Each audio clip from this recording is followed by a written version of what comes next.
परमेश्वर के लोगों, विश्वासी मसीही भाई बहन, क्रिश्चियन मसीही भाई बहन के जीवन में परमेश्वर को पहला स्थान नहीं है, प्रभु यीशु को पहला स्थान नहीं है, प्रार्थना को पहला स्थान नहीं है, तो हमारे जीवन में क्या होता है?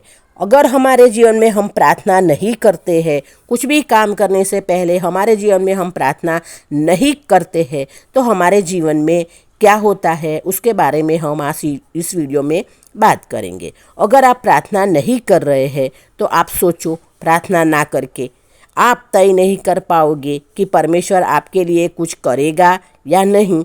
आपको समझ ही नहीं आएगा कि परमेश्वर आपके लिए कुछ करने जा रहा है या नहीं जा रहा है। जब प्रार्थना नहीं करेंगे तो कैसे हम परमेश्वर पर आस भी लगाएंगे?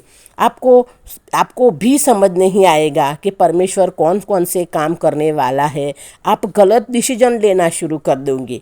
जब हम प्रार्थना नहीं करेंगे तो हम अपने जीवन के लिए गलत डिसीजन लेना शुरू कर देंगे। क्यों? क्योंकि हमारे जीवन में प्रार्थना नहीं है। प्रार्थना ना करना हमारे आत्मिक विचारों को हटाता है। हमारा पर्सनली प्रार्थना जीवन नहीं है तो चर्च में भी हमारा ध्यान भटकता है। अगर आप प्रार्थना करके आए हो तो आप उकाब की तरह है। आज के दिन भी परमेश्वर मुझे भरने जा रहा है। आज परमेश्वर मुझे आशीषित करेगा। हम जानते हैं कि बिना प्रार्थना का जीवन होगा तो आपके परिवार पर हमले होंगे, आपको पता भी नहीं चलेगा। आपके खिलाफ कोई काम करेगा, आपको पता नहीं चलेगा। आपसे पवित्र आत्मा अगुवाही नहीं करेगा। क्यों? क्योंकि परमेश्वर की हजूरी में आपने समय व्यतीत नहीं किया है। प्रार्थना आपके जीवन में आत्मिक जीवन को लाते हैं। जब प्रार्थना हम करते हैं तो आत्मिक विचार हमारे जीवन में आते हैं। और बिना प्रार्थना का जीवन यानी प्रेयरलेसनेस आत्मिक विचारों को हटा देता है। जब आप और हम प्रार्थना नहीं करेंगे तो परमेश्वर की स्पीड से हम स्लो हो जाएंगे।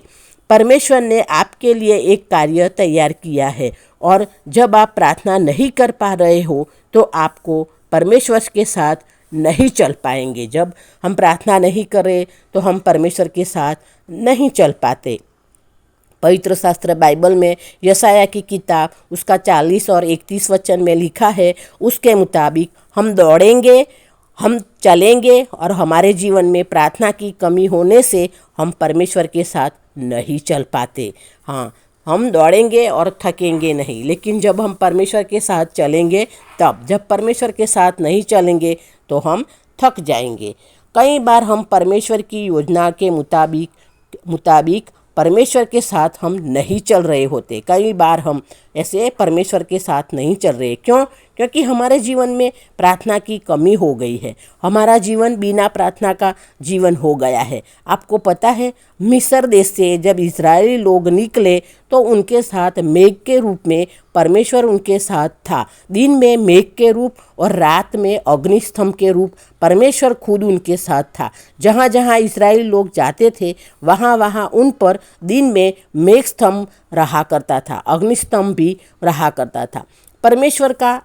परमेश्वर का आग भी था। परमेश्वर के लोगों, आपको इजराइल लोगों से जब मेघ के आगे निकल जाता था, हाँ, जब इजराइल लोग चलते थे उनसे आगे जब मेघ आगे निकल जाता था और जो इजरायली पीछे रह जाते थे तो उनको अमालेकी लोग आकर उनको मार डालते थे। इसी तरह आप और हम परमेश्वर की प्रेजेंस में साथ साथ परमेश्वर के साथ नहीं चले तो कुछ चीज़ें हम पर भी हमला करना शुरू कर देगी। परमेश्वर ने इजरायली पर मेघ रखवाया था, मेघ स्तंभ था। जब आप और हम परमेश्वर के साथ चलेंगे तो हम बचे रहेंगे।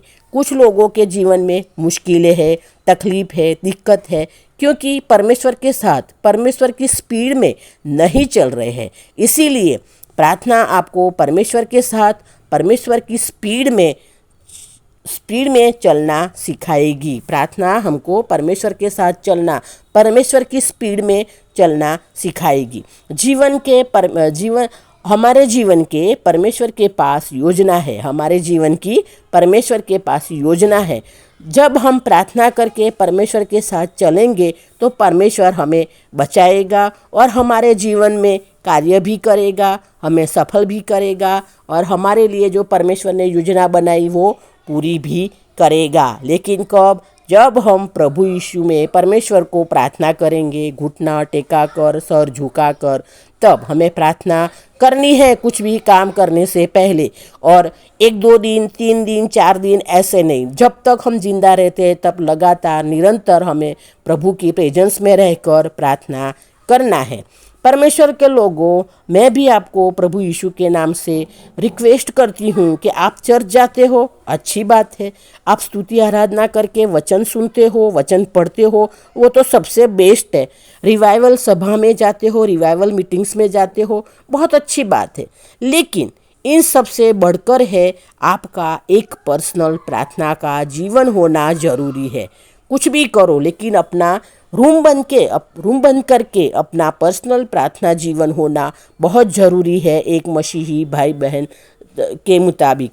जब हम प्रार्थना करेंगे तो पवित्र आत्मा हमारी मदद करेगा, हमारी कमजोरी हमको बताएगा। जब हम और प्रार्थना करेंगे तो आपको भी ऐसा लगेगा कि अजब स्ट्रेंथ, ताकत हमको दे दी है। जब हम प्रार्थना करते हैं तो हमको प्रभु स्ट्रेंथ देते हैं, ताकत देते हैं। और ये मेरा एक्सपीरियंस है, सही बात है। जब हम प्रार्थना करके उठते हैं तो कुछ अलग ही हमको ताकत मिली हुई नज़र आती है। बाइबल कहती है प्रार्थना करने की जगह और प्रार्थना के समय, तो प्रार्थना के साथ पतरस और यूहन्ना गए और लंगड़ों को देखकर कहा, हमारे पास सोना चांदी नहीं है पर परमेश्वर की ताकत है, उसके द्वारा उठ जा। और वो जन्म से लंगड़ा चलने लगा, दौड़ने लगा, उसको चंगाई मिली। प्रार्थना आपको ताकत देगी, प्रार्थना आपको हर जगह सफलता देगी, हर जगह आपको सफल करेगा। एक महान सेवक ने कहा कि मुझे एक ज़िंदगी और मिले, ये ज़िंदगी तो है, अगर और एक ज़िंदगी मुझे मिले तो इस ज़िंदगी से भी ज़्यादा मैं उस ज़िंदगी में प्रार्थना करूँगा। उसने कहा इस ज़िंदगी में जितनी प्रार्थना की है उससे भी ज़्यादा मैं दूसरी ज़िंदगी में और प्रार्थना करूँगा। और जिसका घुटना परमेश्वर के आगे टिकता है, जिसका सर परमेश्वर के आगे झुकता है, और जिस इंसान का प्रार्थना में सबसे ज़्यादा समय परमेश्वर की हजूरी में बीतता है, प्रभु की प्रेजेंस में बीतता है, उसका सर इंसानों के सामने खड़ा होना शुरू हो जाएगा। सबसे बड़ी चीज़ है प्रार्थना करना, लेकिन हमें प्रार्थना करनी चाहिए। प्रार्थना करना कठिन है, लेकिन आप एक बार शुरू तो कर दो। आप एक बार मन लगा कर शुरू कर दो। 1 दिन कर दो, 2 दिन कर दो, 3 दिन, चौथे दिन, 5वें दिन, 10वें दिन तो प्रभु परमेश्वर खुद ही आपको ताकत देंगे। प्रभु खुद ही आपको लीडिंग करेंगे और आपका अगुवाई करेंगे, और अपने आप आपकी प्रार्थना निरंतर में आप लगते रहोगे। और प्रार्थना सबसे बड़ा हमारा हथियार है। प्रार्थना से हम सब कुछ पा सकते हैं, और प्रार्थना वो सब कुछ करती है जो परमेश्वर करता है। तो परमेश्वर के लोगों, हमें प्रार्थना करना कभी नहीं छोड़ना है। हमेशा समय मिले या ना मिले, हमारा प्रार्थना का समय एक नक्की समय होना चाहिए, और हमें प्रार्थना हमेशा करनी चाहिए। प्रार्थना में हमेशा हमें बने रहना है। धन्यवाद।